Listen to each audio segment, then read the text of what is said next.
নমস্কার, good evening. আমি ইলমাস সৈয়দ, আপনারা দেখছেন সাতটার শক্তিশালী। কার্গিলের 25তম বিজয় দিবসের আপনাদের সবাইকে আন্তরিক প্রীতি ও শুভেচ্ছা। On this day in 1999 we won the war. আজ নরেন্দ্র মোদী তিনি কার্গিল বিজয় দিবসের ওয়ার মেমোরিয়ালে ছিলেন এবং সেখান থেকেই তিনি কংগ্রেসকে কড়া আক্রমণ করলেন। সে প্রসঙ্গে আসবো, কিন্তু তার আগে আজ কংগ্রেস আবার পাল্টা অগ্নিবীর প্রকল্প নিয়ে মোদী এবং কেন্দ্র সরকারকে আক্রমণ করেছে। দেখুন, 2022 সালে অগ্নিপথ প্রকল্প চালু করেছিল কেন্দ্রের দ্বিতীয় মোদী সরকার। ওই প্রকল্পে সেনাবাহিনীতে যোগ দেওয়ার সুযোগ দেওয়া হয় 17.5 বছর থেকে 21 বছর বয়সী তরুণদের। সেই অগ্নিপথ প্রকল্পকে নিয়ে কার্গিল বিজয় দিবসের দিনেও সুর চড়িয়েছেন বিরোধীরা। 4 साल बाद जो नौजवान रिटायर हो जाएंगे, आखिर उनका भविष्य क्या होगा? इस बात का कहीं कोई स्पष्ट जिम्मेदारी गारंटी है क्या? शर्मनाक है कि आप इसको ऐसी स्कीम को अच्छा बता रहे हैं जहां पे 5 साल के ट्रेनिंग के बाद उनको रोजगार होगा कि नहीं होगा, आर्मी में भर्ती होगी या नहीं होगा, उनको फ्यूचर की क्लैरिटी नहीं है। उनको प्रोविडेंट फंड्स के बेनिफिट मिलेंगे कि नहीं, उनको इंश्योरेंस के बेनिफिट्स मिलेंगे कि नहीं, ये पता नहीं है। जनता का मूड, जनता के मन की बात नहीं समझ में आ रही है उन्हें। वो अभी भी अपने मन की बात कर रहे हैं। ये দেশের তরুণদের সেনাবাহিনীতে নিয়োগ করা হচ্ছে, আর তারপরে প্রয়োজন মিটে গেলে ছুঁড়ে ফেলে দেওয়া হচ্ছে। এই ভাষাতেই কেন্দ্রীয় সরকারকে আক্রমণ করলেন বিরোধী দলনেতা রাহুল গান্ধী। লোকসভায় দাঁড়িয়ে রাহুল বলেন, অগ্নিপথ প্রকল্পে অগ্নিবীররা হয়ে গিয়েছেন ইউজ অ্যান্ড থ্রো শ্রমিক। সীমান্তে মাইন বিস্ফোরণে মৃত্যু হলে তাদের শহীদ বলা হয় না, বলা হয় অগ্নিবীর। ফলে তারা দেশের জন্য প্রাণ দিয়েও মর্যাদা পান না, তাদের পরিবার পেনশন পায় না, ক্ষতিপূরণ পায় না। যদিও রাহুলের এই বক্তব্যকে সর্বৈব অসত্য বলে মন্তব্য করেছেন প্রতিরক্ষা মন্ত্রী রাজনাথ সিং। এবার বিজয় দিবসের দিনই বিরোধীদের অগ্নিপথ কটাক্ষের পাল্টা তোপ মোদীর। अग्निपथ योजना के जरिए देश ने इस महत्वपूर्ण सपने को एड्रेस किया है। अग्निपथ का लक्ष्य सेनाओं को युवा बनाना है। अग्निपथ का लक्ष्य सेनाओं को युद्ध के लिए निरंतर योग्य बनाए रखना है।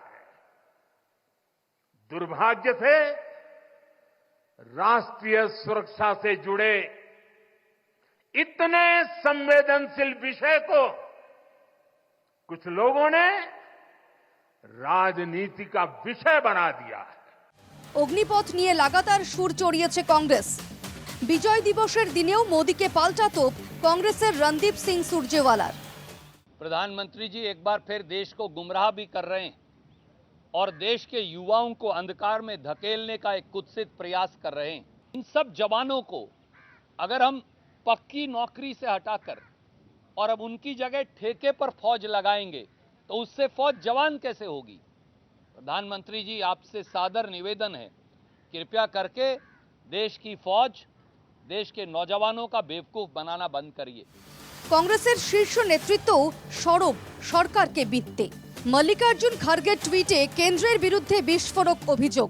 প্রাক্তন সেনাপ্রধান জেনারেল এম নারাবনের প্রসঙ্গ তুলে টুইটে খার্গে বলছেন, প্রাক্তন সেনাপ্রধান নিজে জানিয়েছিলেন অগ্নিপথ প্রকল্পের 75% সৈনিককে 4 বছর পর সেনাবাহিনীতে নিযুক্ত করা হবে, 25% সৈনিককে অবসর নিতে দেওয়া হবে। তবে কেন্দ্রীয় সরকার সেনার মতামতের ঠিক উল্টো পথে হেঁটে এই প্রকল্পকে জোর করে সেনার 3টি অঙ্গেই চালু করে দেয়। কংগ্রেসের পথে হেঁটেই অগ্নিপথ প্রকল্প নিয়ে সরব তৃণমূলও। देखिए, असत्य भाषण का भी हद होता है, लेकिन वो हद नहीं मानते। क्या किया जाएगा? अग्निवीर अग्निपथ स्कीम में एक फुल टाइम जॉब आर्मी को 3 ईयर के लिए, अरे वो को स्वीकार करना चाहिए कि वो अनएम्प्लॉयमेंट सॉल्यूशन करने में फेल हो रहा है। वो स्वीकार नहीं करके ये सब उल्टा सीधा बोल रहा है, ये ठीक नहीं है।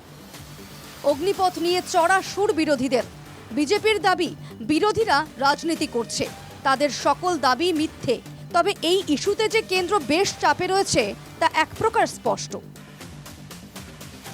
Bureau report, NKTV Bangla.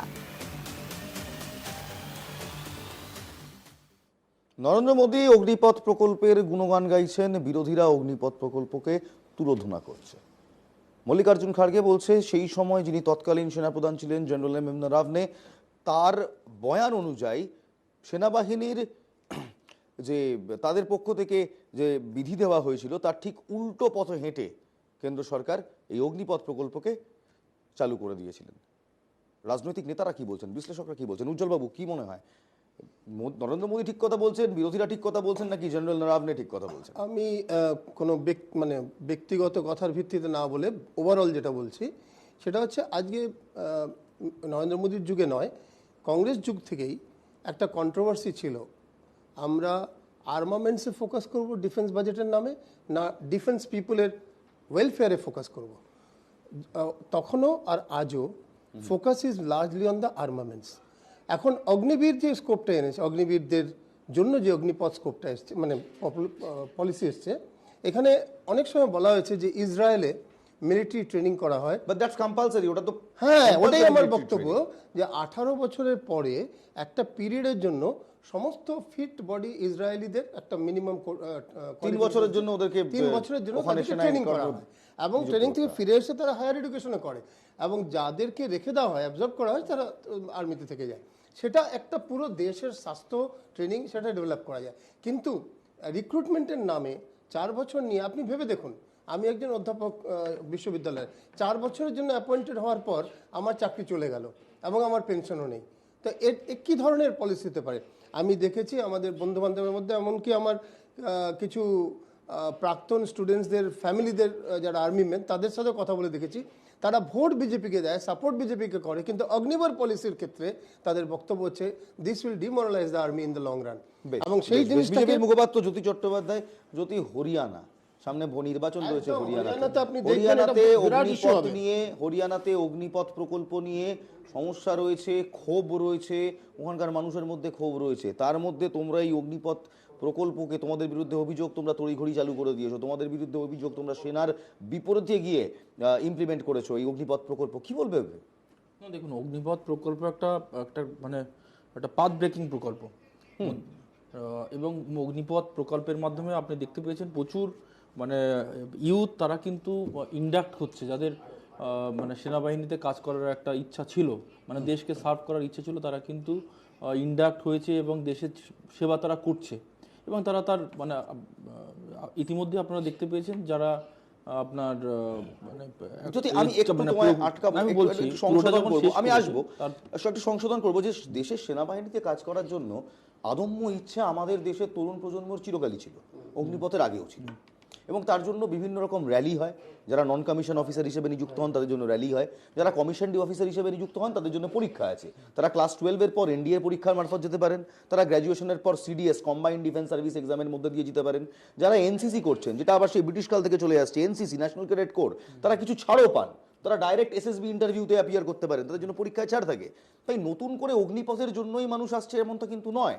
Agnipath বলা হয়েছিল একটা শর্ট টার্ম কোর্সে, একটা শর্ট টার্ম বেসিসে, একটা হিউজ পরিমাণে, একটা মানে বড় পরিমাণে তোমরা তরুণ প্রজন্মকে পেতে, এটা অত্যন্ত ভালো, কিন্তু ইমপ্লিমেন্টেশনটাই সমস্যা ছিল। যদি না নিশ্চিতভাবে আপনি যেটা বলছেন একদম ট্রু, এবং এতে তো ধরুন আমাদের যে রেগুলার রিক্রুটমেন্ট সেটা তো মানে বন্ধ হয়নি, রেগুলার রিক্রুটমেন্ট কিন্তু চলছে, এবং তার সাথে সাথে অগ্নিপথ স্কিমটা অ্যাডিশন হয়েছে। তো আপনাদের বিরুদ্ধে একাধিক অভিযোগ, আপনারা যারা অগ্নিবীর তারা শহীদ হয়ে গেলে, আমি আসবো উজ্জ্বলবাবু, তারা শহীদ হয়ে গেলে তাদের শহীদ বলা যাবে না, আবার অনেকে বলছেন তারা পেনশন নেই তাদের, অনেকে বলছেন তাদের যে অ্যামাউন্ট, যেগুলো যে তারা কেউ শহীদ হয়ে গেলে তারা যে অ্যামাউন্ট পাওয়ার সেগুলো পাচ্ছেন না, অনেকে বলছেন use and throw, Rahul Gandhi বলছেন ইউজ অ্যান্ড থ্রো। কতটা মিথ্যা কথা দেখুন, কোথাও মানে আপনি আর্মি সার্ভিস রুলে বলুন বা কনস্টিটিউশনের কোথাও কিন্তু ইনফ্যাক্ট যারা আর্মি মানে আপনার রেগুলার আর্মি, তারাও যদি তাদের মানে জীবন বিসর্জন মানে ইয়ে হয়, দেহবসান হয় মানে যুদ্ধক্ষেত্রে গিয়ে, তাদেরকেও কিন্তু শহীদ যে আপনার সেটা কিন্তু নয়, কিন্তু শহীদই বলা হয় না। শহীদ আমি বলছি কোনো এরকম কিন্তু বাধা মানে ইয়ে নেই, কোনো রিটেন কোনো স্টেটমেন্ট নেই যে শহীদ আপনার বলতে হবে। আমরা বলি সেটা আলাদা বিষয়, আমি বলছি যে কোথাও কিন্তু শহীদ বলতে হবে এরকম আমি ক্লিয়ার করে দিই। ক্যাপ্টেন বিক্রম বাত্রা, না অ্যাবসলিউটলি আমি ক্লিয়ার করে দিচ্ছি। কলকাতাতে আছে দেখবেন শহীদ ক্যাপ্টেন, আমি বলে দিচ্ছি শহীদ ক্যাপ্টেন কেন, অনেকের ক্ষেত্রে, ভট্টাচার্য। না অনেকের ক্ষেত্রে যারা মারা গেছে শহীদ আমরা বলি, কিন্তু কোথাও কিন্তু রিটেন স্টেটমেন্ট নিয়ে যে শহীদ বলতেই হবে। তো সুতরাং আমরা অগ্নিবীররা মারা গেলে শহীদ বলা হবে না, এটা কিন্তু মিথ্যাচার। অগ্নিবীররা মারা গেলে শহীদ বলা হবে না, এটা কিন্তু মিথ্যাচার। অশোকবাবু, আপনারা মিথ্যাচার করছেন। কোথাও রিটেন স্টেটমেন্ট নেই যে সেনাবাহিনীর কেউ মরে গেলে তাদেরকে, কিংবা কেউ মারা গেলে কিল্ড ইন অ্যাকশন হলে তাদেরকে শহীদ বলতে হবে, এটা জ্যোতি বলছে। আপনারা মিথ্যাচার করছেন। অশোকবাবু, জ্যোতি প্লিজ। অশোকবাবু, আমি বিজেপি প্রতিনিধির কথা শুনলাম, আশা করি আমি তার মাঝে বলিনি, তিনিও বলবেন না, তারপরে উনি বলতেই পারেন আমার কথা নিয়ে। ওনারা শহীদ বলতে ঢোক গিলতেই পারেন, আমাদের তাতে কিছু যায় আসে না। নিজেকে বীর বলে নিজের বইয়ে বীর লিখে যে সাভারকার বীর উপাধি পেয়েছিলেন, তাকে ওনারা শহীদ বলতে পারেন। কিন্তু মাত্র কদিন আগে জম্মুতে নিহত নিখিল ডাডওয়াল শহীদ অগ্নিবীর, তা সেই শহীদের মা বলছেন যে এই প্রকল্পের যে কতটা, এই প্রকল্পের যে শিথিলতা তার মা বলেছেন। আমি কতগুলো তথ্য একটু দিই।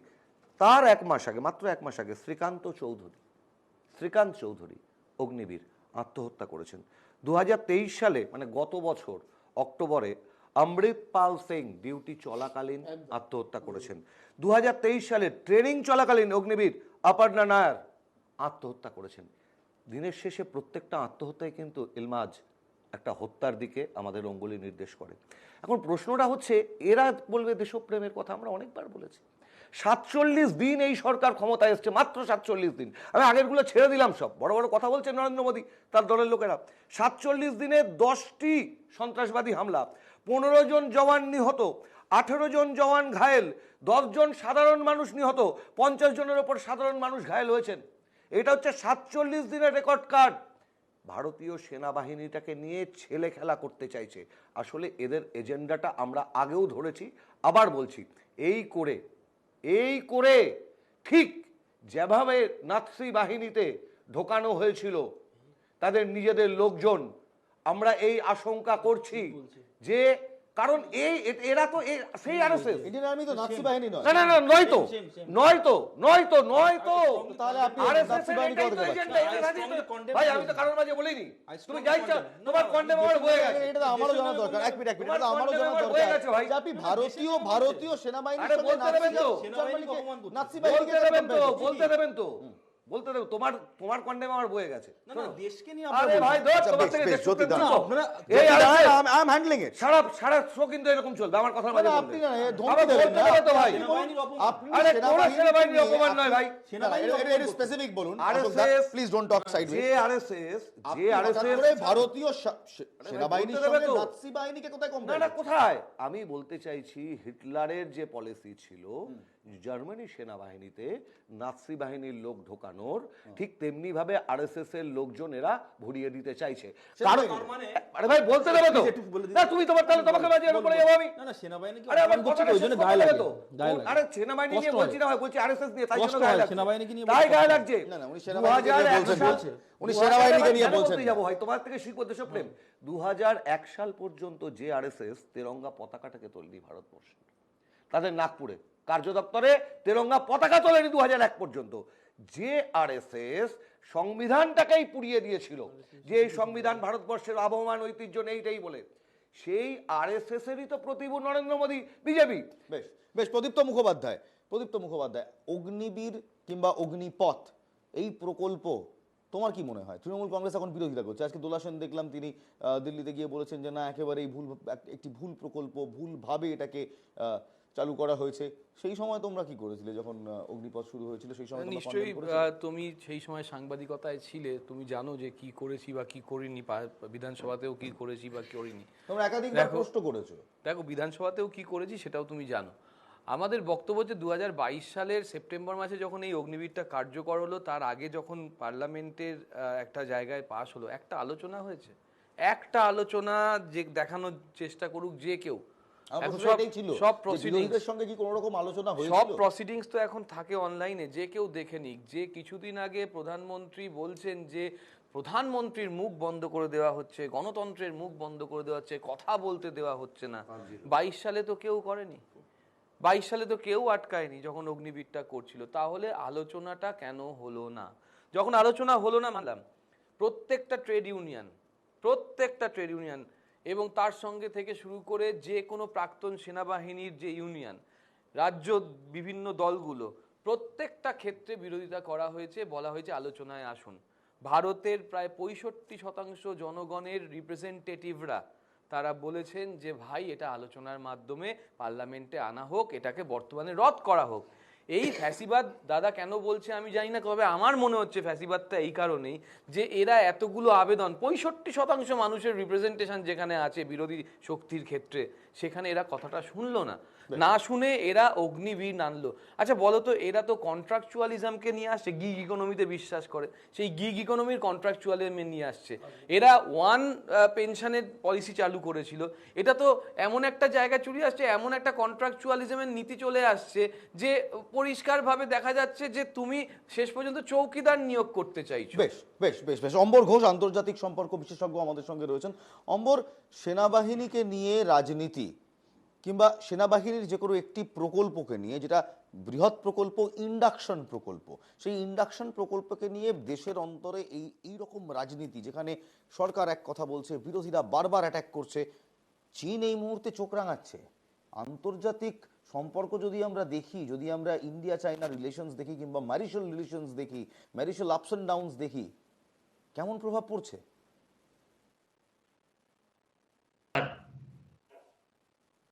আশা করি আমাকে শোনা যাচ্ছে। হ্যাঁ, শোনা যাচ্ছে অম্বর। হ্যাঁ, তো বেসিক্যালি দেখুন, সমস্যাটা হচ্ছে এখানে দুই রকম।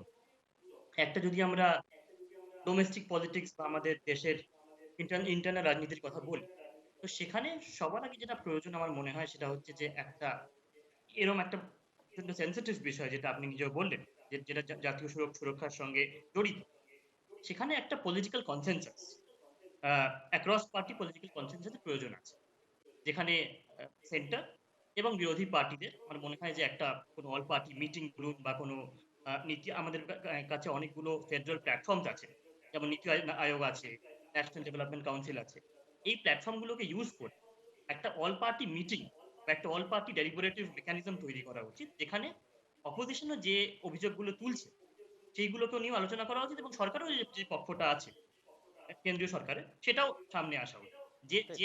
যে ধরনের কমপ্লেন্স গুলো আসছে, যে ধরনের অভিযোগ তোলা হচ্ছে, সেগুলো কতটা সত্যি, কতটা অথেন্টিক, কারণ অভিযোগগুলো বেশ সিরিয়াস, রাইট? তো ওই কারণে এক ধরনের পলিটিক্যাল কনসেনসাস তৈরি করার একটা প্রচেষ্টা আমার মনে হয় রাজনৈতিক মহলে হওয়া উচিত। এটা একটা ডোমেস্টিক পলিটিক্সের মধ্যে একটা খুব ইম্পর্টেন্ট স্টেপ বলে আমি মনে করি।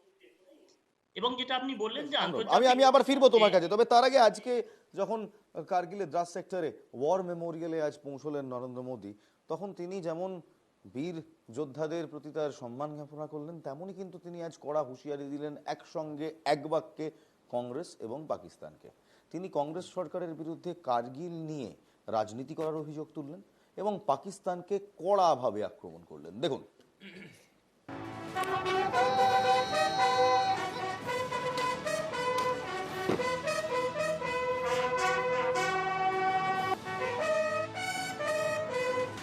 5 বছর আগে দ্বিতীয় দফার প্রধানমন্ত্রীত্বের সূচনায় কার্গিল বিজয় দিবস কর্মসূচিতে নরেন্দ্র মোদী জানিয়েছিলেন 1999 সালে যুদ্ধের সময় তিনি কার্গিলেই ছিলেন।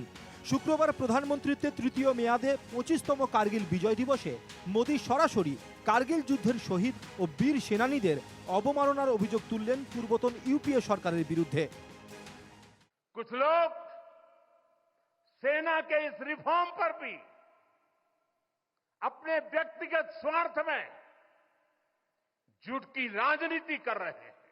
ये अब वही लोग हैं जो चाहते थे कि एयरफोर्स को कभी आधुनिक फाइटर जेट न मिल पाए। ये वही लोग हैं जिन्होंने तेजस फाइटर प्लेन को भी डिब्बे में बंद करने की तैयारी कर ली थी। কেন্দ্রীয় শাসিত অঞ্চল লাদাখের অন্তর্গত কার্গিলের অদূরে দ্রাস সেক্টরের যুদ্ধ স্মারকে গিয়ে শুক্রবার সকালে শহীদ সেনানীদের উদ্দেশ্যে শ্রদ্ধা জানান মোদী। এরপর প্রধানমন্ত্রী মোদী বলেন, জাতির জন্য তাদের আত্মত্যাগ অমর হয়ে থাকবে। কার্গিল বিজয় দিবসে সর্বদা স্মরণ করা হবে তাদের। कि राष्ट्र के लिए दिए गए बलिदान পাশাপাশি 2.5 দশক আগে নিয়ন্ত্রণ রেখা পার করে আসা হামলাকারী পাকিস্তানিকেও মোদি নিশানা করে তার মন্তব্যে বলেন, সফল হবে না জেনেও পাকিস্তান ভারতের বিরুদ্ধে নিরন্তর ছায়াযুদ্ধ চালিয়ে যাচ্ছে। पाकिस्तान ने अतीत में जितने भी दुष्प्रयास किए उसे मुंह की खानी पड़ी है, लेकिन पाकिस्तान ने अपने इतिहास से कुछ नहीं सीखा है। वो आतंकवाद के सहारे, प्रॉक्सी वॉर के सहारे अपने आप को प्रासंगिक बनाए रखने का प्रयास कर रहा है। শুক্রবার দ্রাসে আনুষ্ঠানিকভাবে শিনখুল লা সুড়ঙ্গের নির্মাণের কাজও সূচনা করেন Modi. Bureau report, NDTV Bangla. অশোকবাবু, কি বলবো বলুন তো, নরেন্দ্র মোদী তো শুধুমাত্র বিজেপির প্রধানমন্ত্রী নন ইলমাজ, না, আমারও প্রধানমন্ত্রী। নিজের দেশের প্রধানমন্ত্রী সম্পর্কে মিথ্যাবাদী, নির্জলা মিথ্যাবাদী, ভণ্ড, একটা দেশদ্রোহী, একটা প্রোটোকল নষ্ট করা, এই সব বাজে বাজে কথাগুলো বলা উচিত নয়। আমি বলতে চাইছি না, প্রধানমন্ত্রীকে মিথ্যাবাদী, বিশ্বাস করুন, বলতে চাইছি না, কিন্তু আপনি বলছেন। কিন্তু আর অন্য কোনো বিশেষণ এই মুহূর্তে আমার মাথায় আসছে না। কার্গিল যুদ্ধের সময় ভারতবর্ষের ক্ষমতার বসনদে মনমোহন সিং ছিলেন না, অটল বিহারী বাজপেয়ী প্রধানমন্ত্রী ছিলেন। কংগ্রেস সরকার কি করবে? তারপর যা করেছে কংগ্রেস, এরপরের কথা হচ্ছে, অর্থাৎ কফিন কেলেঙ্কারি, অর্থাৎ বোফোর্স কেলেঙ্কারি। না, কফিন কেলেঙ্কারি তো জর্জ ফার্নান্ডেজ, ভুলে যাচ্ছেন নাকি? কার কথা? মাসুদ আজাহারের মতন জঙ্গিকে কান্দাহার বিমানবন্দরে প্রত্যার্পণ করতে গেছিলেন কংগ্রেসের কেউ? প্রশ্ন করুন বিজেপির লোকদের। এবার 3 নম্বর কথা বলছি, দেখুন, আমরা নয় দেওয়ালে দেওয়ালে রক্ত লেখাতে বিশ্বাসী নয়, পোস্টারে পোস্টারে রক্ত ঝরানোতে বিশ্বাসী নয়। কার্গিল যুদ্ধ যখন চলছে, বাজপেয়ী তখন প্রধানমন্ত্রী, আমরা মনে করেছি দেশের পাশে থাকা উচিত। তিনি বিজেপির লোক হতে পারেন, তাই দেশের অন্যতম বিরোধী নেত্রী শ্রীমতী সোনিয়া গান্ধী সেনাবাহিনীর জওয়ানদের জন্য স্বেচ্ছা রক্তদান করেছিলেন। এটা ইতিহাস। রক্ত ঝরানোর কথা আমাদের ভণ্ডামিতে বইয়ে লিখতে হয় না। মাননীয় প্রধানমন্ত্রী হয়তো মুক্তিযুদ্ধেও নাকি অংশ নিয়েছিলেন। আবার বলছি, প্রধানমন্ত্রী সম্পর্কে মিথ্যাবাদী কথাটা বলতে আমার দ্বিধাবোধ হচ্ছে, কিন্তু আর আমার মাথায় জ্যোতি চট্টোপাধ্যায় বলছি যে কংগ্রেস ধরুন আর্মিকে যে অপমান করে, একদম মানে এটা তো মানে নতুন করে বলার কিছু নেই। আজকে আমি বলছি, এই যে 2-3 দিন আগে সুপ্রিয়া সিনহাটে, আমাদের কংগ্রেসের স্পোক পারসন, মানে আমাদের অশোকদার মতোই, বলেছেন যে মানে নকশালদেরকে যে নিউট্রালাইজ করা হচ্ছে, সেটা নাকি অন্যায়, এবং তাতে আর্মির কোনো ভূমিকা নেই, সেটা সিআরপিএফ এবং তার মানে তো সেটা arm forces. You have to understand this. না, ইন্ডিয়ান ডিফেন্স ফোর্সেস এর মধ্যে কিন্তু they are armed forces, পড়ে না। তারা তো কেন্দ্রীয় বাহিনী। ইন্ডিয়ান আর্মি কেন্দ্রীয় বাহিনীর আওতায় পড়ে না। Indian army is a very পড়ে না, আমি মানছি, কিন্তু তারা কি আর্মি, মানে তারা কি আর্ম ফোর্সেস নয়? আর্ম ফোর্সেস তো কেন্দ্রীয় বাহিনী, তো তাদেরকে কি অপমান করা যায়? না, একদমই করা যায় না, কাউকে অপমান করা যায়। এবং কাউকে বড় জিনিস হচ্ছে, যখন আমরা একটু টপিকে ফিরি, জ্যোতি, কার্গিল, অশোকবাবু বললেন কার্গিল যখন হচ্ছে তখন দেশের মসনদে অটল বিহারী বাজপেয়ী, জর্জ ফার্নান্ডেজ সেই সময় প্রতিরক্ষা মন্ত্রী, যখন মাসুদ আজহারকে লিবারেট করার জন্য, আমি বলবো তাকে বার করে আনার জন্য পাকিস্তান সেই ছক চেলেছিল, যে ছকে আনফর্চুনেটলি আমাদের ভারত সরকারকেও মাথা নোয়াতে হয়েছিল। খুব ভুল হয়েছিল সেই সময় আমাদের, একজন সন্ত্রাসবাদীকে পাকিস্তানের হাতে দিয়ে দেওয়া, একেবারে IC-714 হাইজ্যাক, আমার নিশ্চয়ই মনে আছে, তাই নিয়ে একাধিক সিনেমাও বেরিয়েছে। কিন্তু সেই সময় ভারত সরকারের স্ট্যান্ড ঠিক নয়, সেটাই বলছেন অশোকবাবু বলছেন সেই সরকার, ভারত সরকারের মাথা নত করা উচিত ছিল না। কি বলবে? না, আমি বলি প্রথমত হচ্ছে বিজেপি যখনই আপনার ক্ষমতায় এসছে, সেটা 2014 সালের পর হোক বা আপনার অটল বিহারী বাজপেয়ীর সরকার হোক, যখনই আপনার বৈদেশিক শত্রু আক্রমণ বা বৈদেশিক শত্রুর সামনে দেশ পড়েছে, মুতোর জবাব দেওয়া হয়েছে। ইনফ্যাক্ট আপনি দেওয়া হয়েছে প্রত্যেকটা ক্ষেত্রে, সেটা আপনি সার্জিক্যাল স্ট্রাইক বলুন বা এয়ার স্ট্রাইক বলুন, যে কোনো ক্ষেত্রে কংগ্রেসের আমলে যখন আমাদের সেনাবাহিনীর মুন্ডু যখন কেটে নিয়ে যাওয়া হচ্ছে, আর কংগ্রেস সরকার তখন পাকিস্তানকে দুভাগ করেছেন, আবার ভারতকে ভাগ করার দায়ও কংগ্রেসকে নিতে হবে। আমরা একটু ডিভিয়েট করছি। কর্নেল সব্যসাচী বাগচি এই মুহূর্তে আমাদের সঙ্গে রয়েছেন সরাসরি। Colonel Bagchi, welcome to the show. Kargil Vijay দিবসের আন্তরিক অভিনন্দন আপনাকে। এই মুহূর্তে যে রেজিং ডিবেট তা হলো ভারতের প্রধানমন্ত্রী বলছেন কংগ্রেস সেনা জওয়ানদের কার্গিলের সময় ঠিক সম্মান দেয়নি, তাদের সঙ্গে প্রতারণা করেছে। কংগ্রেস বলছে না, বিজেপি তাদের সঙ্গে প্রতারণা করছে। কোনটা ঠিক, আমি একজন এক্স আর্মি পার্সনের কাছ থেকে জানতে চাই। প্রথম কথা হচ্ছে যে কার্গিল সমস্যা নিয়ে বা কার্গিলের ব্যাপার নিয়ে আলোচনা করতে গেলে একটা জিনিস খুব ক্লিয়ার মনে রাখতে হবে, সেটা হচ্ছে যে কার্গিল কোনো ইন্টারন্যাশনাল বর্ডারের অংশ নয়। কার্গিল কাশ্মীরের একটা অংশ, যে কাশ্মীরটা হচ্ছে ইন্টিগ্রাল পার্ট অফ ইন্ডিয়া। সেটাকে পাকিস্তান কেটে নিয়ে নিতে চেয়েছিল যাতে করে শ্রীনগর আর লে রোডটাকে কেটে দেয়া যায়। পাকিস্তান এইরকম ধরনের অনেক চেষ্টা বহুকাল ধরে চালিয়ে আসছে। জম্মু চিকেন নেক কেটে দেওয়ার চেষ্টা করেছে, আর দেশটা ভাগ করেছে সেটা তো আলাদা ব্যাপার, সেটাতে আমি যাচ্ছি না। কিন্তু আমি যেটা বলতে চাচ্ছি যে আমাদের প্রধানমন্ত্রী কি বলেছেন বা বাকি পলিটিক্যাল কন্ট্রোভার্সি, কার্গিল অপারেশন নিয়ে পলিটিক্যাল কন্ট্রোভার্সির মধ্যে আমি যাচ্ছি না। আমি শুধু এইটা বলতে চাচ্ছি, ফৌজের কাছে, ইন্ডিয়ান আর্ম ফোর্সেসের কাছে, সে আর্মি, নেভি, এয়ারফোর্স যাই হোক না কেন, তাদের কাছে কান্ট্রি ফার্স্ট, কান্ট্রি লাস্ট।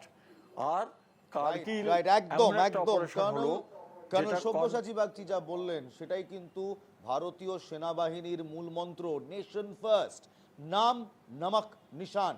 এর বাইরে ভারতীয় সেনাবাহিনীর কাছে কিচ্ছু নেই। এখানে উজ্জ্বল বাবু বারবার সেনাবাহিনীকে সামনে রেখে, বারবার কখনো কার্গিলকে সামনে রেখে, কখনো ৭১-এর যুদ্ধকে সামনে রেখে বিজেপি এবং কংগ্রেসের এই যে দড়ি টানাটানি, এটা বন্ধ হওয়া দরকার কি দরকার নয়? অত্যন্ত দরকার। আমি একজন সিকিউরিটি আর্ম ফোর্স ডাক্তারের ছেলে। আমার বাবা ৭১-এর যুদ্ধে অ্যাজ এ ডক্টর ইনভলভ ছিলেন। যশোর মেডিকেল হসপিটালে উনি ছিলেন, যে আমাদের ইন্ডিয়ান আর্মি এবং মুক্তিযোদ্ধাদের সেবায়। আমি পুরো সারা ছোটোবেলা থেকে দেখে এসেছি আর্ম ফোর্সেস পলিটিক্যাল, যদি তারা ব্যক্তিগতভাবে ডিবেট ডিসকাশন করেও, তারা তাদের সার্ভিসের ক্ষেত্রে completely dedicated to the nation, dedicated to their job, and they do not bring politics in their day-to-day professional affairs. Having told that, কতগুলো প্রশ্ন আমি তুলে ধরতে চাই। এখানে একটা ছোট্ট প্রশ্ন করবো। সেখানে নরেন্দ্র মোদী আজকে ওয়ার মেমোরিয়ালের সামনে দাঁড়িয়ে, এবং আমি আসবো আপনার কাছে, কিন্তু তার আগে আমি একবার কর্নেল সব্যসাচী বাগচিকে এই প্রশ্নটা করতে চাই। কর্নেল বাগচি, কার্গিল বিজয় দিবস, 25তম কার্গিল বিজয় দিবস, সেই দিন কার্গিলে ওয়ার মেমোরিয়ালে গিয়ে প্রধানমন্ত্রী তিনি শ্রদ্ধা জ্ঞাপন করছেন। সেখান থেকে তিনি একটি স্পিচ দিচ্ছেন যেটা টোটালি পলিটিসাইজড, যেখানে তিনি কংগ্রেসের ভুল ধরছেন, কংগ্রেসকে পলিটিক্যালি অ্যাটাক করছে। এটা কি আর্মড ফোর্সেস চায় কোনোদিন যে তাদের দিন, তাদের বিজয় দিবস, তারা দেশের জন্য এত আত্মত্যাগ করলো, এত বলিদান, 25 বছর পূর্তি উৎসবে সেখান থেকে একটা পলিটিক্যাল স্পিচ উঠে হলো, যেটা নিয়ে রাত 8টায় ভারতের ন্যাশনাল, সন্ধ্যে 7টায় ভারতের ন্যাশনাল মিডিয়াকে শো করতে হচ্ছে। Is this even tolerable, colonel Bagchi? প্রশ্নটা আবার একটু টুইস্টেড প্রশ্ন হয়ে গেল। কথা হচ্ছে যে যেটা বলেছি যে কার্গিল বিজয় দিবসটা সৈন্যবাহিনীর অপারেশনের ভিত্তি।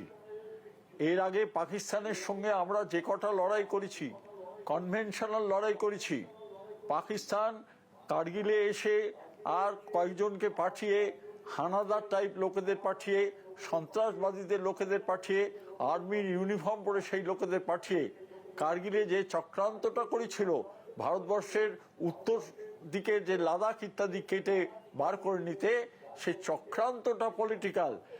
আর সেই পলিটিক্যাল চক্রান্তটাকে রুখতে মিলিটারি অপারেশন করতে হয়েছে। আজকে এ কথা বলতে চাই, একজন আর্মি ম্যান হিসেবেই বলতে চাই, 1947-48 যখন হানাদাররা শ্রীনগর প্রায় ক্যাপচার করেছে, তখন ইনস্ট্রুমেন্ট অফ অ্যাকসেশন সই করে কাশ্মীরের মহারাজা যখন ভারত মুক্তি স্বীকার করে নিলেন, তারপরে ইন্ডিয়ান আর্মি হানাদারদের তাড়িয়ে দিচ্ছিল, তখন ওইখানে একটি লেফটেন্যান্ট জেনারেল এলপি সেনের একটা বই আছে, স্লেন্ডার ওয়াজ দ্য থ্রেড, পড়ে দেখবেন। আর 7টা দিন থাকলে পর আর কাশ্মীর কোনো সমস্যাই থাকতো না। সেই সময় আনফর্চুনেটলি যে পলিটিক্যাল অথরিটি থাকুন, সেই পলিটিক্যাল অথরিটি ওই সমস্যাটাকে পাক হানাদার বাহিনীদের তাড়িয়ে দেওয়ার প্রসেসটাকে কার্টেল করে ইউএনএতে চলে গিয়েছিলেন, এবং ইউএনএতে চলে যাওয়াটা পলিটিক্যাল মিস্টেক ছিল। সেই পলিটিক্যাল মিস্টেকের কারণে আজ কাশ্মীর পলিটিক্যাল রূপ নিয়েছে, এবং এটা Sheikh Abdullah Kashmir was not a problem of two nation theory. আমি প্রথমত এই পয়েন্টটাকে সাপোর্ট করছি যে ইউএনএ যাওয়াটা একটা ঐতিহাসিক ভুল ছিল।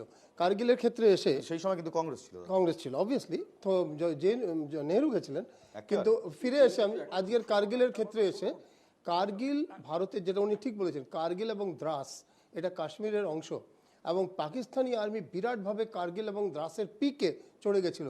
আমার প্রশ্ন হচ্ছে, এটা একটা ইন্টেলিজেন্স ফেলিয়ার, ঠিক একইভাবে যেভাবে পুলওয়ামাতে যে অ্যাটাকটা হয়েছে ওটা একটা ইন্টেলিজেন্স ফেলিয়ার। এই ইন্টেলিজেন্স ফেলিয়ারের দায়টা কে নেবে?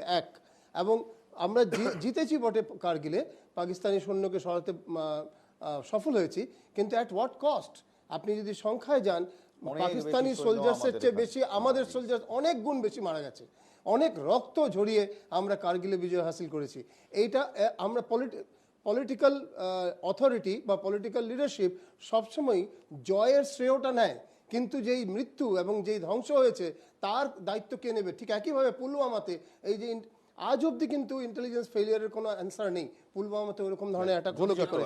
আমি একটা সাথে আর একটা প্রশ্ন, একটা পয়েন্ট রাখতে চাই, যে 47 এবং 71-এর যুদ্ধে, 47 থেকে 50-এর মধ্যে যে পাকিস্তানের সাথে আমাদের বারবার কনফ্লিক্ট হয়েছিল, সেই সময় আর 71-এর যুদ্ধে ওই সময়কার পলিটিক্যাল লিডারশিপ সফলভাবে কিন্তু পাকিস্তানকে হারাতে পেরেছে। কিন্তু আমরা আজকে দেখছি, যদিও আমি মনে করি যে ন্যাশনালিস্ট গভর্নমেন্ট, বিজেপির ন্যাশনালিস্ট গভর্নমেন্টের একটা pro defence, privatisation of defence এই ধরনের অ্যাপ্রোচ আছে, যার মধ্যে অনেকগুলো পজিটিভ দিক আছে। এটা বলেও বলছি, আজকে চীন যেভাবে গালওয়ান হাইটস, অরুণাচল প্রদেশের বিভিন্ন অংশকে দখল করে বসে আছে। আমি অরুণাচলে ছোটোবেলা থেকে পড়েছি, যেহেতু বাবা আর্মিতে ছিলেন, আমাদের স্কুলের থেকে বেশ কিছু কিলোমিটারের মধ্যে অবধি একটা অরুণাচলের চাইনিজ ভিলেজ আছে। এই যে পুরো ব্যাপারটা, এইখানে দাঁড়িয়ে আমাদের এটা বিচার করতে হবে, এই ফেলিয়ার গুলো কেন হচ্ছে। জ্যোতি চট্টোপাধ্যায়, একটু ইউএন প্রসঙ্গে বলি। আপনার যখন মনে থাকবে, মানে ভারত স্বাধীন হওয়ার পরেও 1948 সালের আপনার জুন মাস পর্যন্ত ভাইসরয় ছিলেন মাউন্টব্যাটেন, এবং 1949 সাল পর্যন্ত সেনাপ্রধান ছিলেন আপনার হচ্ছে জেনারেল রয় বুচার। মানে উভয় পক্ষের, পাকিস্তানের এবং মানে ইন্ডিয়ার ক্ষেত্রেও, শুধুমাত্র নেগোসিয়েশন করার জন্য। তা সত্ত্বেও কেন ইউএন যাওয়া হলো? তা সত্ত্বেও কেন ইউনাইটেড নেশনে যাওয়া হলো? এটা তো কোশ্চেন থাকবে। এবং সব থেকে বড় জিনিস হচ্ছে 1946 সালে আপনার মনে থাকবে, যখন মহারানা হরি সিং এর অপমান করার জন্য আব্দুল্লাহকে যখন জেলে পোড়া হলো, কে গিয়েছিল জানেন না আব্দুল্লাহকে ছাড়ানোর জন্য? সেটা হচ্ছে স্বয়ং নেহরু গিয়েছিলেন। 1946 একটা ছোট্ট ভুল হলো, 1947-এ আমাদের, সেটা একবার রিচেক করলাম, আমাদের commander in chief of the Indian army was field marshal KM Cariappa. না, আমি বলছি যে জেনারেল ছিলেন, উনি সেনাপ্রধান ছিলেন। না, জেনারেল ভারতীয় সেনাপ্রধান ছিলেন। এটা আমি 47-এ বলছি, জেনারেল KM কারিয়াপ্পা। আমি বলে দিচ্ছি, আমি বলেছি এটা কিসের? জেনারেল KM কারিয়াপ্পা না, রয় বুচার ছিল। আমি আপনাকে রয় বুচার ওই টক্সটাকে ইন্টারমিডিয়েট করছিলেন, দুটো সেনাপ্রধান ছিলেন। হ্যাঁ, দুটো সেনাবাহিনীর ক্ষেত্রে আমি বলে দিচ্ছি। বেশ, আলোচনার কেন্দ্রবিন্দু কাশ্মীর। সেই কাশ্মীর নিয়ে কিন্তু আজ প্রধানমন্ত্রী নরেন্দ্র মোদী ওয়ার মেমোরিয়াল থেকে আজকেও ওয়ার মেমোরিয়াল থেকে তিনি একটি বার্তা রাখেন। কি বার্তা রাখেন দেখব।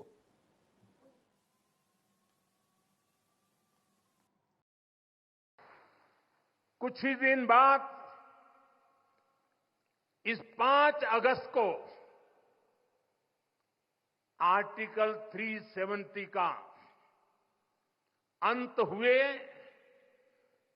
5 वर्ष पूरे होने जा रहा है। जम्मू कश्मीर आज नए भविष्य की बात कर रहा है, बड़े सपनों की बात कर रहा है। जम्मू कश्मीर की पहचान G20 जैसी ग्लोबल समिट की अहम बैठक करने के लिए। আর এর পরিপ্রেক্ষিতে ওমর আব্দুল্লাহ কি বলছেন? ওমর আব্দুল্লাহ আমেরিকার একটি ট্রাভেল অ্যাডভাইজারিকে দেখিয়ে বলছেন, দেখুন দেখাবো ওমর আব্দুল্লাহ কি বলছেন। ওমর আব্দুল্লাহ বলছেন, কোথায় গেল নয়া কাশ্মীর?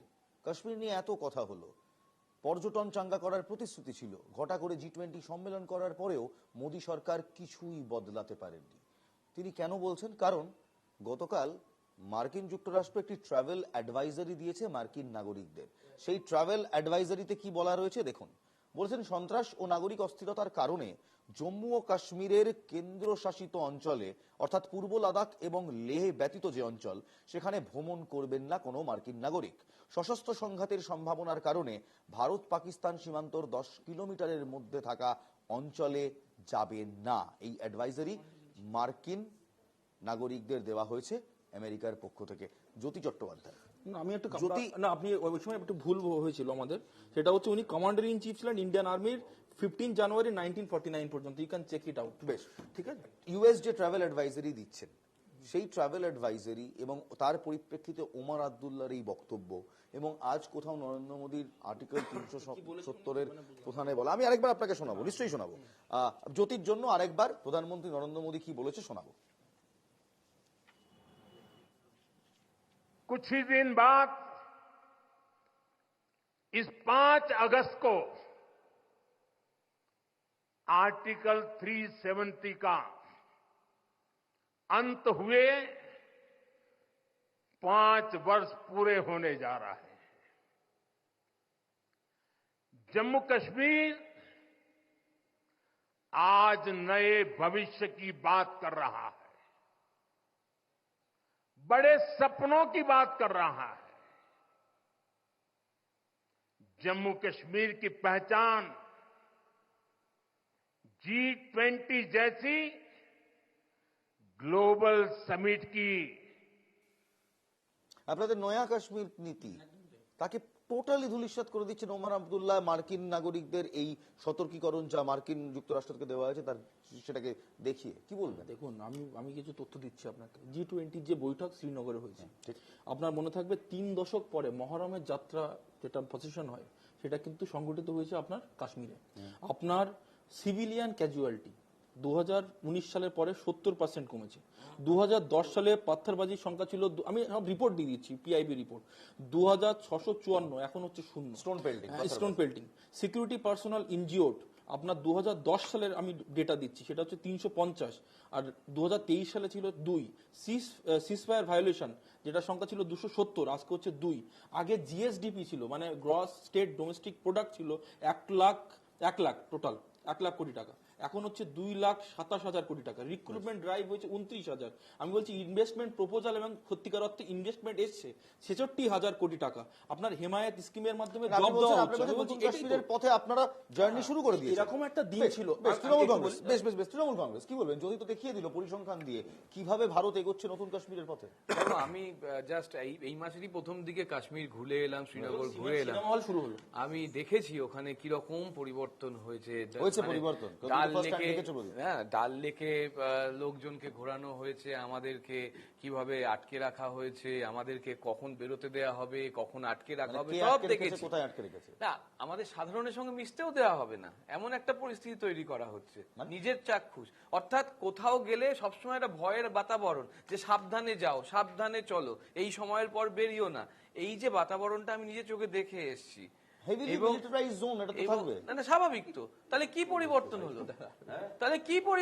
আমার প্রশ্ন এখানে শেষ করি আমি জাস্ট শেষ করি, ক্লোজ করে দিচ্ছি। 10 সেকেন্ড লাগবে।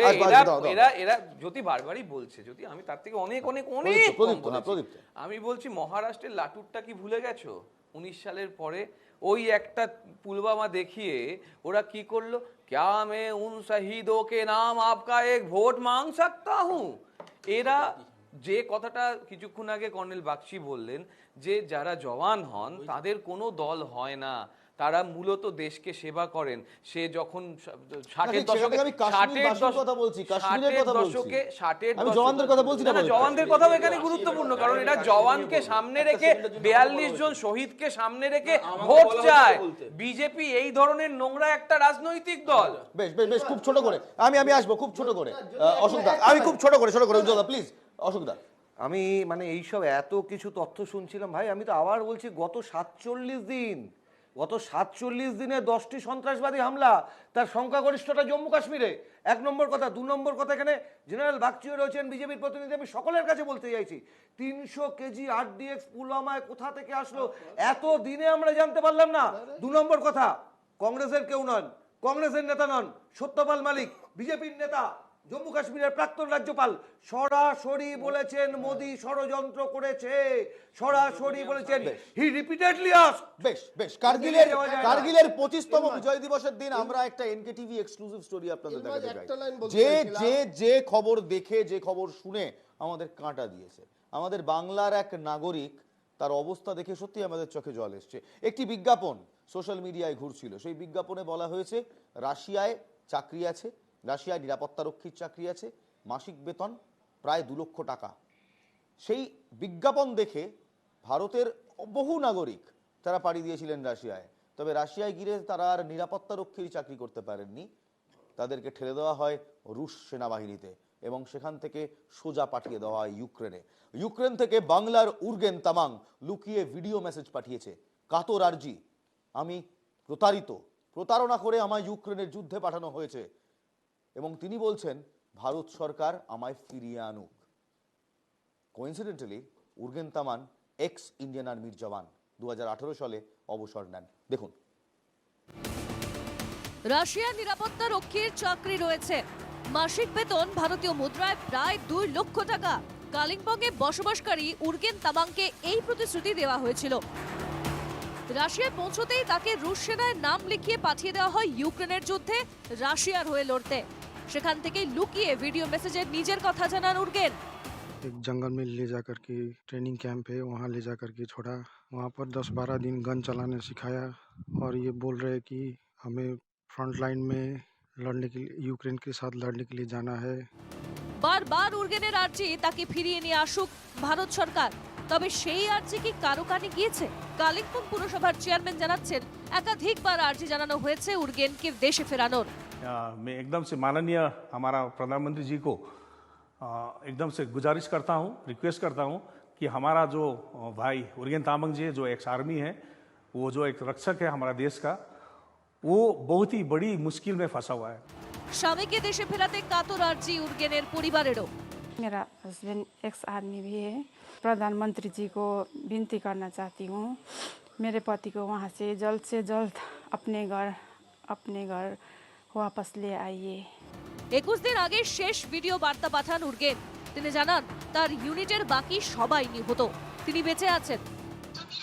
काफ़ी कैजुअल्टी हुई है, मेरे साथ 15 बंदे नॉन रशियन वाले थे, उनमें से 13 बंदे कैजुअल्टी हो चुका है। सिर्फ हम 2 ही बचा है, एक मैं हूँ, एक श्रीलंका का है। 23 জুলাই রুশ সরকার একটি ইমেল পাঠান উর্গেনের পরিবারকে। বলা হয় তাদের দরখাস্ত সে দেশের প্রতিরক্ষা দপ্তরে পাঠানো হয়েছে। তবে উর্গেনকে দেশে ফেরানোর কথা কিছুই বলা হয়নি। কবে ফিরবেন উর্গেন, এই প্রশ্নের উত্তরই বা কে দেবে? আশায় বসে আছে তার পরিবার, তার স্ত্রী এবং 2 ছোট কন্যা সন্তান। তাদের পরিবারের লোক, তাদের বাবা কখন ফিরে আসবেন এই আশায় তারা দিন গুনছেন। কালিম্পংয়ের শিববস্তি থেকে অংশুমান চক্রবর্তী, NKTV বাংলা।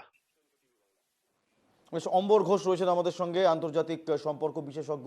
অম্বর, এই রকম পরিস্থিতিতে উর্গেন তামাংকে বাড়ি ফেরানোর জন্য ঠিক কি কি পদক্ষেপ করতে পারে ভারত সরকার, কি কি রাস্তা খোলা রয়েছে? অম্বর ঘোষ। হ্যাঁ, দেখুন, এই সমস্যাটা একটা লার্জার প্রবলেমের অঙ্গ আমি বলতে পারি।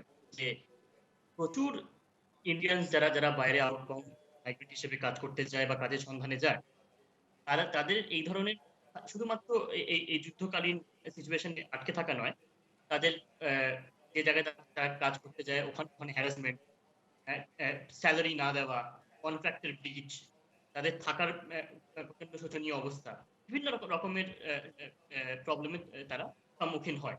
এবং প্রচুর রিপোর্টসও আমরা সবাই পাই এবং ইন্ডিয়ান গভর্নমেন্টের কাছেও প্রচুর এরকম তথ্য আসে। এবার যদি বলা যায় যে কি করণীয়, তাহলে ইন্ডিয়ান গভর্নমেন্টের একটা অ্যাক্ট আছে 1983 ইমিগ্রেশন অ্যাক্ট, এবং ওটার সংশোধন এর কথাও বলা হয়েছে 2002 এবং 2021-এ, যে ওটাকে আরো কি করে এফেক্টিভ করতে হয়। এবং একটার কাজ হচ্ছে যে যারা ইন্ডিয়ানরা যারা বাইরের দেশগুলোতে কাজ করে তাদের সুরক্ষা নিশ্চিত করে। কিন্তু ওই একটা শুধু এই ধরনের সুরক্ষা সুনিশ্চিত করার যে যে যে যে বিষয়টা ওটা করতে পারছে না। তো ওই কারণে সবার আগে যেটা প্রয়োজন হচ্ছে যে প্রতিটা দেশের সঙ্গে বা যে দেশগুলোর সঙ্গে আমাদের এই আউটবাউন্ড মাইগ্রেশন যে জায়গাতে খুব বেশি হচ্ছে, যেমন গালফ রিজনে হচ্ছে এবং অনেকগুলো দেশেই হচ্ছে। তা সেই সরকারদের সঙ্গে, গভর্নমেন্টের সঙ্গে ইন্ডিয়ান গভর্নমেন্টের একটা বাইল্যাটারাল ট্রিটি খুব এলাবোরেট হওয়া অত্যন্ত প্রয়োজন প্রতিটা দেশের সঙ্গে। এবং এটা সূত্র ধরেই ইন্ডিয়ান গভর্নমেন্ট এটা এনশিওর করতে পারবে যে ভারতীয় নাগরিকরা ওখানে যে যাচ্ছে, ওই তথ্যটা যে কতজন যাচ্ছে ইত্যাদি, এবং তারা কোথায় কাজ করছে, কোন পরিস্থিতিতে কাজ করছে, তাদের সোশিও ইকোনমিক সিকিউরিটিটা সুনিশ্চিত করতে পারবে। এবং দ্বিতীয় কথা হচ্ছে, যখন ওই দেশগুলোতে কোনো সমস্যা হবে, যুদ্ধ বলুন বা প্যান্ডেমিকের সময় আমরা দেখেছি, কোভিডের সময় যে কি বিভৎসভাবে মাইগ্রেন্ট ওয়ার্কার্সরা সমস্যায় পড়ছে, এরকম সিচুয়েশনে যাতে তাদেরকে খুব সুস্থভাবে ফিরিয়ে আনতে পারে দেশে, ওটারও এই ধরনের বাইল্যাটারাল এখানেই অম্বর আমি একবার কর্নেল সব্যসাচী বাগচির কাছে প্রশ্নটা রাখতে চাই। কর্নেল বাগচি একজন অবসরপ্রাপ্ত সেনাকর্মী, তিনি হাওলদার র্যাঙ্কে রিটায়ার করেন, তিনি নিরাপত্তারক্ষীর চাকরিতে নিয়োগ হওয়ার জন্য রাশিয়াতে গিয়েছিলেন, তাকে ধরে বেঁধে রুশ আর্মিতে ইন্ডাক্ট করে মার্সিনারি হিসেবে পাঠিয়ে দেওয়া হলো ইউক্রেনের যুদ্ধ লড়তে। এই মুহূর্তে ভারত সরকারের কি করা দরকার নিজের দেশের এককালের সেনা জওয়ানকে ফিরিয়ে আনার জন্য? কর্নেল সব্যসাচী বাগচি। দেখুন, মার্সিনারি কে হবে না সেটা তাদের নিজস্ব চয়েস। সেই হিসেবে গেছে, যেরকম করে সেই হিসেবে যায়নি কর্নেল বাগচি, এখানে ভুল করছেন। সে সিকিউরিটি গার্ড হতে গেছিল, তাকে জোর করে মার্সিনারি করা হয়েছে। আমি বলছি যাচ্ছে না, আমি ওই যে তাকে জোর করে মার্সিনারি করেছে রাশিয়া, তাকে জোর করে মার্সিনারি করেছে রাশিয়া। মার্সিনারিরা ইউক্রেন ইয়েতে পার্ট নিয়েছে, এটা আমরা অনেক দিন ধরেই জানি। সারা পৃথিবীতে যত যুদ্ধ ইত্যাদি হয়েছে আজ পর্যন্ত, তাতে বহু কান্ট্রি থেকে মার্সিনারিরা গিয়ে আর অন্য কান্ট্রিতে যুদ্ধ করেছে। কার্গিল নিয়ে কথা বলছি 370 নিয়ে কথা বলছি, কাশ্মীর নিয়ে, আর এভাবে জিনিসটাকে ঘুরিয়ে দেওয়াটা কি কেন করা হচ্ছে আমি বুঝতে পারছি না। 370-এর ইমপ্লিকেশনকে আমরা বুঝি। আমাদের যখন কনস্টিটিউশন তৈরি হয় তখন কাশ্মীর যখন অ্যাক্সেশন করে, যে দলিল দস্তাবেজ সই করে ভোপাল, গোয়ালিয়র, জয়পুর, ত্রিবাঙ্কুর এরা সমস্ত জয়েন করেছিল।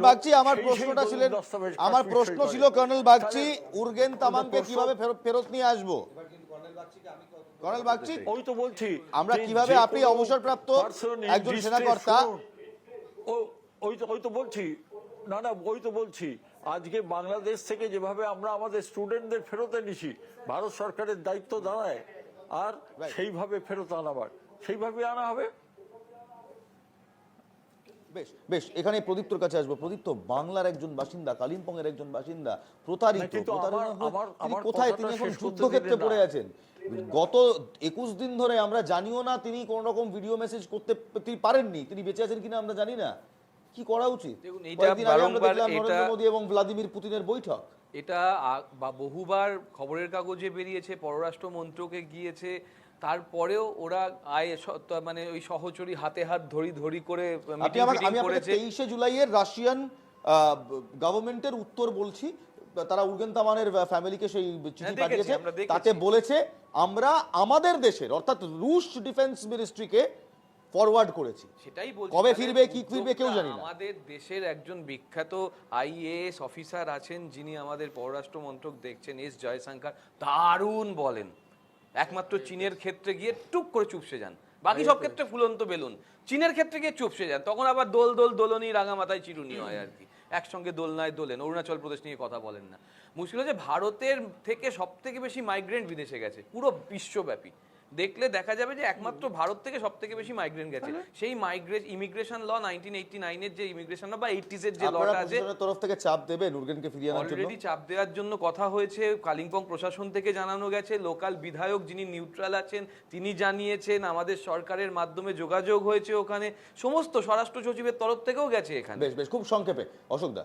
দেখুন, আমি দুটো কথা প্রথমে বলবো যে পাপা মোদিজি নে হামকো ইউক্রেন সে বাপস লায়া, দেখেছিলেন তো এই বিজ্ঞাপনটা ছড়িয়ে পড়েছিল, ওয়ার রুকা দিয়া। তো ইউক্রেনের যুদ্ধ যিনি থামিয়ে দিয়েছিলেন, যুদ্ধ এখনো চলছে। না না, আরে আমি তো বলিনি ভাই, বিজেপি প্রচার করেছে, তাহলে তো আমাকে কেন বলছো? তো নিয়ে চলে আসুক। এবার 2 নম্বর কথা আমি যেটা বলছি, আমি খুব সংক্ষেপে, হ্যাঁ খুব সংক্ষেপে, জেনারেল বাগচিকে আমি, কর্নেল বাগচিকে আমি বলবো, কর্নেল বাগচি আপনি খুব ভালো লাগছে আপনি এখনো নেহেরুর ভূত দেখছেন, কিন্তু সদ্য স্বাধীন একটা রাষ্ট্র আন্তর্জাতিক মহলে আমরা পরবর্তীকালে আসবো খুব সংক্ষেপে, জ্যোতি খুব সংক্ষেপে। এই মুহূর্তে আপনাদের প্রচার ছিল, আপনাদের বেশ বেশ বেশ বেশ বেশ Ashok da, okay okay okay, thank you Ashok da. Jyoti please, thank you Ashok da. Jyoti খুব সংক্ষেপে, আপনাদের প্রচার ছিল, okay Ashok da, thank you. Colonel Bagchi, you don't need to respond to that, please. You don't need to respond to that. জ্যোতি খুব সহজভাবে, খুব সংক্ষেপে, তোমাদের প্রচার ছিল যে নরেন্দ্র মোদী ইউক্রেন রাশিয়ার এটা থামিয়ে দিয়েছে, তাহলে উরগেনকে নিয়ে আসতে কি সমস্যা? আমি ওই সময় তো আমরাও দেখেছি যে ভাই যখন অপারেশন গঙ্গার মাধ্যমে পাকিস্তান, শুধু ভারতবর্ষের সেনা মানে স্টুডেন্টরা কেন, অন্য দেশের স্টুডেন্টরা তারাও কিন্তু আপনার ওই ইন্ডিয়া এয়ার ইন্ডিয়া ফ্লাইট উঠে তখন ভারত উরগেনকে ফেরত হবে তো? অ্যাবসলিউটলি, এটা তো কংগ্রেসের গভর্নমেন্ট নয়, যখন তামিল ইন্ডিয়ানরা যখন বারবার করে বলেছে শ্রীলঙ্কা যখন আটকা পড়েছিল, তারা বলেছে যে আমাদেরকে উদ্ধার করা হোক।